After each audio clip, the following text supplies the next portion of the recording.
Hi అండి, నమస్తే. Welcome to Shashi home talks.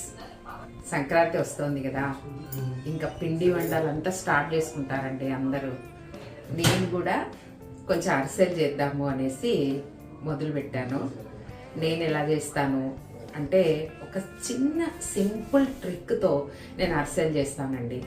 చాలా టేస్టీగా వస్తాయి, అంటే బాగా ప్రతి అరిసె పొంగుతుంది. మేమైతే వీటిని అత్తసాలు అంటాం. ఈ అత్రసాలు అనేవి చాలా బాగా పొంగుతాయి, పైన క్రిస్పీగా లోపల చాలా సాఫ్ట్గా వస్తాయి. ఆ ట్రిక్ ఏంటో నేను మీకు చేసేటప్పుడే వివరిస్తాను.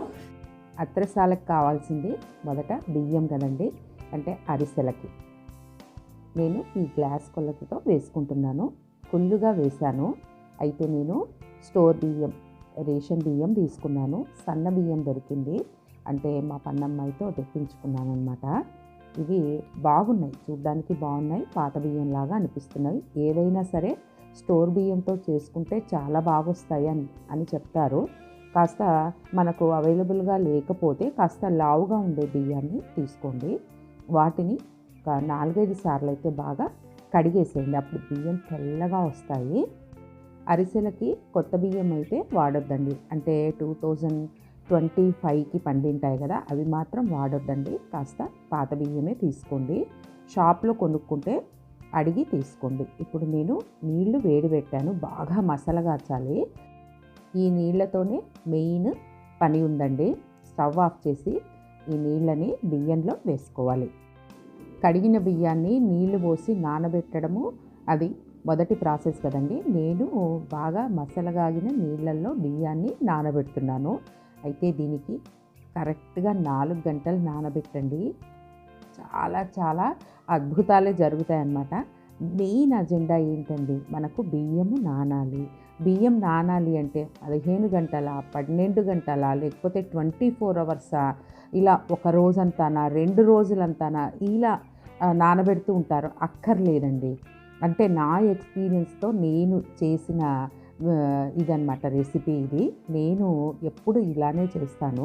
చూడండి, 4 గంటల తర్వాత బియ్యం బాగా నానాయి, అయితే బాగా మసలగాగాలి నీళ్ళు, దాంట్లోకి నానబెట్టండి.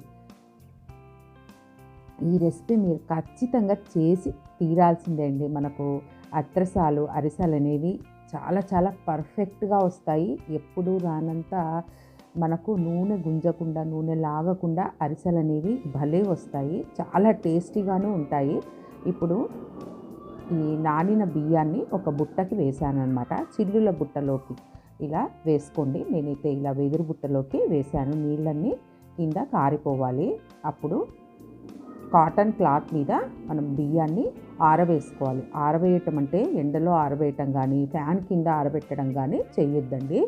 జస్ట్ ఒక 15-20 నిమిషాల సేపు అలాగే ఉంచేస్తే ఈ తడి అంతా క్లాత్ పీల్ చేస్తుంది. మనకు బియ్యము కాస్త పొడి పొడిగా అవుతాయి. పొడి పొడిగా అంటే మనం ముట్టుకుంటే బియ్యము మన చేతికి అతుక్కోవాలి, విదిలించినప్పుడు కింద పడిపోవాలి, ఇలా ఉండాలన్నమాట.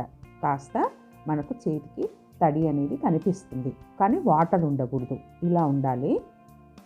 ఇప్పుడు మనము మిక్సీలోకి వేసుకోవాలి. మిక్సీకి మెత్తగా పట్టుకోవాలి. మీరు ఎన్నిసార్లన్నా తిప్పండి, బాగా మెత్తగా అయితే మిక్సీకి పట్టుకోవాలి. ఎక్కువగా మనము కడిగి ఆరబోసుకున్నప్పుడు మిషన్కి వేసుకోవచ్చు. నేను మిక్సీలో వేస్తున్నాను. అంటే కరెక్ట్గా కొలత ప్రకారం అయితే ఒక 700 గ్రాములు అలా ఉంటుందండి. ముఖ్యంగా ఈ అరిసెలు చేయాలి అంటే చాలా లాంగ్ ప్రాసెస్ అని చాలామంది కాస్త చెయ్యటానికి జంకుతూ ఉంటారు. ఇలా చేసి చూడండి, మనకు తక్కువ టైంలో ఒక హాఫ్ డేలో మనకు అత్రసాలు అనేవి చేసుకోవచ్చు. ఇలా జల్లించుకోవాలి. నేనైతే ఇలా ఫిల్టర్ ఉంటుంది కదా, అంటే మనకు ఏవైనా అప్పడాలు లాంటివి, వడియాలు లాంటివి మనం తీసేవి నూనెలోంచి, అలాంటి ఫిల్టర్ ఒకటి తీసుకున్నాను, దాంతో జల్లిస్తున్నాను. చాలా బాగా వస్తుంది చూడండి. ఎవరైనా ఇలా ట్రై చేసి చూడండి. మొత్తం పిండి అంతా జల్లి పట్టేశాను. ఎక్కువ నూక కూడా రాలేదండి, అంతే ఒక పిడికెడు వచ్చింది నూక, అంతే. ఇప్పుడు ఈ పిండిని మనం, ఈ తడిపిండి ఉంటుంది కదా, కాస్త నొక్కి పెట్టుకోండి. ఇంత వచ్చింది నూక అంతే. దాన్ని వేరే విధంగా వాడుకోవచ్చు. దోసల పిండిలో కూడా వేసుకోవచ్చు. ఇప్పుడు ఏదైతే క్లాత్ యూస్ చేశానో దాన్నే కప్పి ఉంచానన్నమాట. ఆరిపోకూడదు ఈ పిండి. ఇది మాత్రం ఖచ్చితంగా గుర్తుపెట్టుకోవాలి. ఇప్పుడు స్టవ్ వెలిగించేసి ఒక మందంపాటి గిన్నె అయితే పెట్టుకోవాలి. బాణలి కూడా పెట్టండి. ఇప్పుడు బెల్లం కొలుచుకోవాలి, అంటే పాకం పట్టుకోవాలి కదా. ఇది రెండవ స్టెప్. పాకం పట్టడం అనేది పర్ఫెక్ట్గా రావాలి.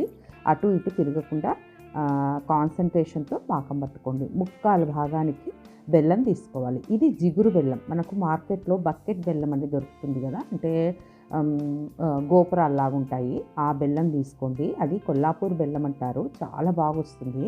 దాంట్లో జిగురు ఉంటుందన్నమాట. మనకు నీళ్లు కూడా ఎక్కువగా పట్టవు. జస్ట్ తడిసేంత నీళ్లు వేసుకోవాలి. ఇది కొలత ప్రకారంగా కాకుండా కొంచెం మనకు ఈ బెల్లము బాగా కలిసిపోతే చాలండి.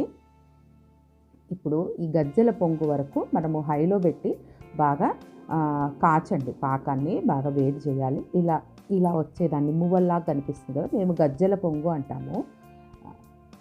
ఇలా వచ్చిన తర్వాత చెక్ చేసుకుంటూ ఉండాలి. నాకైతే 3 టైమ్స్కే పాకం వచ్చింది. అంటే గజ్జల పొంగు వచ్చిన తర్వాత 10 నిమిషాల లోపే పాకం అయితే వచ్చింది. ఇలా గట్టిగా కావాలి. నీళ్ళల్లో చెక్ చేసుకోవాలి. ఒక ప్లేట్లో నీళ్లు తీసుకొని చెక్ చేస్తూ ఉండాలి. చూడండి, చెక్ చేసేటప్పుడు సిమ్లో పెట్టేసి చెక్ చేయండి. ఎందుకంటే పాకం వచ్చిన తర్వాత మరీ హైలో ఉంటే మరీ గట్టిగా అయిపోతుంది. చూడండి ఎలా వచ్చింది చూడండి. మీకు చూస్తే మంచి ద్రాక్ష పండులాగా, ఎండు ద్రాక్ష ఉంటుంది కదా కిస్మిస్, అలా రావాలి. చూడండి ఎంత బాగా కిస్మిస్ లాగానే కనిపిస్తుంది. మనకు ప్లేట్లోకి వేస్తే శబ్దం రాకూడదు, టక్కుమని శబ్దం రాకూడదు. కొంతమంది అలా చేస్తుంటారు. అలా చేస్తే గట్టిగా వచ్చేస్తాయి. చూడండి ఇలా చేయాలి. అప్పుడు ఆ పాకాన్ని కూడా దాంట్లోకి వేసేసాను. ఇప్పుడు ఒక చిన్న కప్పు నువ్వులు వేస్తున్నాను. తెల్ల నువ్వులు అయితే బాగా కనిపిస్తాయి మనకు. ఇప్పుడు 1 టేబుల్ స్పూను నెయ్యి కూడా వేసేసాను. స్టవ్ అయితే ఆఫ్ చేసేసాను. మనకు పాకం వచ్చింది అని తెలుస్తూనే స్టవ్ ఆఫ్ చేయాలి. ఇప్పుడు కలిపేసుకోవాలి. మొత్తం నువ్వులు కలిసేదాకా పాకాన్ని కలుపుకోవాలి. చాలా ఈజీగా చేసుకోవచ్చండి. ఒక్క గ్లాస్తో ట్రై చేసి చూడండి. అత్రసాలు అనేవి ఒక 10 దాకా వస్తాయి. సింపుల్గా చేసుకోవచ్చు. ఇలా చేస్తూ ఉంటే మనకు ఎక్స్పీరియన్స్ వస్తుందన్నమాట. ఇప్పుడు పిండిని కొంచెం వేసి కలుపుకోవాలి. నేనైతే కాస్త ఎత్తుగా ఉంటుందని స్టవ్ మీదనే పెట్టేసి కలుపుతున్నాను. స్టవ్ ఆఫ్ చేసే ఉందండి. ఇప్పుడు మా అమ్మాయి హెల్ప్తో నేను పిండి కలుపుతున్నాను. ఒక్కరి హెల్ప్తో పిండి కలుపుకోండి, మీకు ఈజీగా అవుతుంది పని. ఇంకా ఎక్కువగా అత్రసాల పాకం అనేది పట్టుకున్నాము అంటే ఇద్దరైతే కావాలి కంపల్సరీ. అరిసెలు ఎక్కువ మోతాజులో చేసినప్పుడు 2-3 కలిసి చేసుకుంటే చాలా బాగుంటుంది. పండగంటేనే, సంక్రాంతి పండగంటేనే అరిసెలు కదా. నేనైతే కొంచెమన్నా చేస్తానండి. ఆ తర్వాత కొంచెం యాలకుల పొడి ఒక 2 స్పూన్లు వేశాను. ఇంకా పిండి అంతా బాగా కలుపుకోవాలి. ఇంకొకటండి, మేమైతే అంటే మాది కర్నూలు జిల్లా, మహబూబ్నగర్ జిల్లా అలా అనుకోండి. అత్తగారు వాళ్ళది మహబూబ్నగర్ జిల్లా, పుట్టింటిదేమో కర్నూలు జిల్లా అన్నమాట. మేమైతే ఏం చేస్తామంటే అత్రసాల పాగు పట్టిన తర్వాత అది 6 నెలలు ఉంటుందంటారు. అత్రసాల పాగు 6 నెలలు ఉంటుంది అంటారు. మరి అరిసెలు ఎక్కువగా తింటే 6 నెలల జబ్బును కూడా వెనక్కి తీసుకొస్తాయంట ఎక్కువగా తింటే, అరగకుండా అలా చెప్తారనమాట.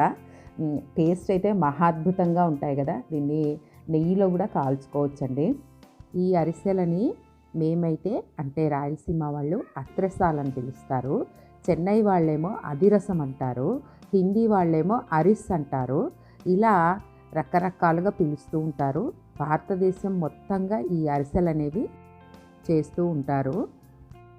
ఇలా పాకము భలే వచ్చింది చూడండి, పర్ఫెక్ట్గా వచ్చింది. లూజ్గా కాకుండా, గట్టిగా కాకుండా చాలా బాగా వచ్చింది. చేసి చూపిస్తాను. ఇంకా ఇది పాల కవరు, అప్పుడే ఫ్రెష్గా గేదె పాలు వస్తాయి మాకు. ఆ పాల కవర్ యూజ్ చేస్తున్నాను. మామూలు రోజు వచ్చే ప్యాకెట్ పాల కవర్ కూడా యూజ్ చేసుకోవచ్చు. బటర్ పేపర్ ఇలాంటివి కూడా యూజ్ చేయొచ్చు. ఆకు ఉంటే ఇంకా మంచిదండి, కానీ ఆకు హైదరాబాద్లో దొరకడం కష్టము. ఇలా ఒత్తుకొని మరీ పల్చగా కాకుండా, మరీ మందంగా కాకుండా నూనెలో వేసుకోవాలి. కొంచెం బాగా కాగిన తర్వాత సిమ్లో పెట్టేసుకోండి. కొంచెం నూనెలో మొదట కాలుస్తున్నాను. అంటే నూనె అయిపోయిందండి. మరి ప్యాకెట్ తెప్పించి మళ్ళీ కాల్చాను. మనము అంతవరకు ఆగలేం కదా! చేసేసాననమాట. చూడండి, ప్రతి అరిసె పొంగుతుందనమాట. కొంచెం నూనెలో కాలుస్తున్నాను. అటు ఇటు తిప్పితే త్వరగానే పొంగుతుంది. మనకు ఒక 5, 6 కాల్చిన తర్వాత మరి కొంచెం ఫ్లేము మరి కొంచెం ఎక్కువ పెంచుకోవచ్చు. మీడియం కూడా కాదు, ఇంకొంచెం ఎక్కువ పెంచుకోవచ్చు అనమాట. అలాగే కాల్చుకోవాలి. హైలో పెట్టేశారంటే పైన కాలుతుంది, లోపలంతా పచ్చిగా ఉంటుంది. ఇలా అరిసెలు నొక్కేది ఒక పీట లాంటిది అది కొన్నాను. అందులో నొక్కేసాను అనమాట. కొంచెం కూడా ఆయిల్ పీల్చకుండా భలే వచ్చినాయండి. చూడండి ముద్ద ఎంత బాగొచ్చిందో. ఇలా రావాలి. ఒక్కోసారి విరిగిపోతూ ఉంటాయి, లేత పాకం వస్తుంది. అలా ఏమీ అవ్వదు. కొంచెం జాగ్రత్తగా అరిసెలు ఇలా చేసుకుంటే చాలా బాగొస్తాయి. మనకిష్టమైన సైజులో ఒత్తుకోవచ్చు. చూడండి, ప్రతి అరిసె పొంగుతోంది. మొదట ఒకటి కాల్చాను కదా, ఇది రెండవది. అలా సిమ్ములోనే మనం పెట్టేసి కొంచెం గరిటెతో అలా నూనె అలా పైకి పోస్తూ ఉంటే పొంగుతుందండి. చేసిన ప్రతిసారి అరిసె అనేది పొంగాలన్నమాట. అప్పుడే టేస్ట్ అదిరిపోతుంది. మనకు బయట క్రిస్పీగా వస్తాయి, లోపల సాఫ్ట్గా వస్తాయి, అంచులు కూడా క్రిస్పీగా ఉంటాయి. అంత బాగొస్తాయండి. ఇలాంటి చెక్క గరిటె ఒకటి కొనుక్కోండి, జాలి గరిటె టైపు. చాలా ఈజీ అన్నమాట అరిసె తీయడం అనేది. నాకైతే అసలు కష్టం లేకుండా భలే వచ్చేసాయి. ముక్కాలు భాగం నూనె ఆ చెక్క గరిటెతోనే ఒత్తేయచ్చు. ఆ తర్వాత మిగిలినది ఇలా పీట మీద ఒత్తుకోవచ్చు అన్నమాట. ఎలా వచ్చాయో చూడండి, చాలా బాగున్నాయి కదా. చూడ్డానికి బాగున్నాయి, తినడానికి కూడా చాలా బాగున్నాయి. ఇంకో విషయం, ముఖ్య విషయం ఏమి అంటే, ఇదివరకే చెప్పాను కదా, నేను నెక్స్ట్ డే కాలుస్తున్నాను అనమాట. ప్యాకెట్ తెప్పించాను, నూనె ప్యాకెట్ ఫ్రెష్గా. మామూలుగా అయితే రోజువారీ వంటకి గానుగ నూనె, పల్లి నూనె వాడతానండి. కానీ ఇలా నూనెలో కాల్చే ఐటమ్స్ ఉంటే పొంగుతుందేమో అనే ఉద్దేశంతో సన్ఫ్లవర్ వాడుతున్నాను నేను. సన్ డ్రాప్ తెప్పించాను, అందులోనే కాలుస్తున్నాను. పూరీలాగా పొంగింది చూడండి, భలే ఉంది కదా. నేను చేసే ఈ ఎక్స్పెరిమెంట్, ఈ విధానము అందరికీ రీచ్ అవ్వాలి. మీరు కూడా ఈ విధంగా ట్రై చేసి చూడండి. ఎంత బాగా వచ్చాయో చూడండి, పర్ఫెక్ట్గా వస్తాయి.